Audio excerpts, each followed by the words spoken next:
母亲节就特别到啊，这老人福利关怀协会特别邀请50位士大来到大卖场拣需要的生活用品。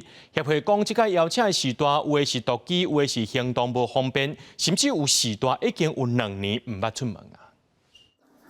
这种应该蛮适合坐在屁股下面。这一种。 84岁独居的陈阿伯特别提示的遗嘱啊，要互来找伊开讲的朋友坐。阿伯讲，伊牵手过身，加上行动无方便，身躯有病痛，互伊感觉真郁卒，已经有2冬唔捌出门啊。即届伫咧母亲节进前，老人福利关怀协会特别邀请50位的士大去到大卖场，提供因逐人3000块的扣打，互因买需要的生活用品。7、8个啦，啊，即嘛早甲创我一个，拢是老阿嬷较济。 有诶人都来阮兜啊咧开讲啦、啉茶啦，所以每雨店互因坐。来参加活动的士大，大部分拢是独居，也是较弱势的士大。有实际的里长带14位的士大来到大卖场选生活用品，希望趁即个机会带因出门交朋友，拍一寡日头。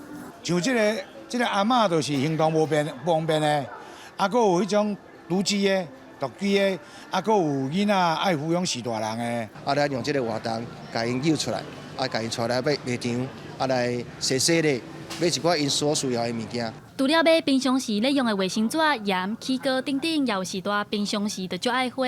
伊讲买家己介意的物件，互家己欢喜，心情就会变较好。 喜欢的话就自己买。老人福利关怀协会表示，即届伫咧实际办即个活动是第1场，未来也会伫咧北部、中部、南部陆续来办，打算陪伴1000个老人出门行行咧，互因感受到人甲人之间的温暖。记者戴阿双、柯斌哲新北报道。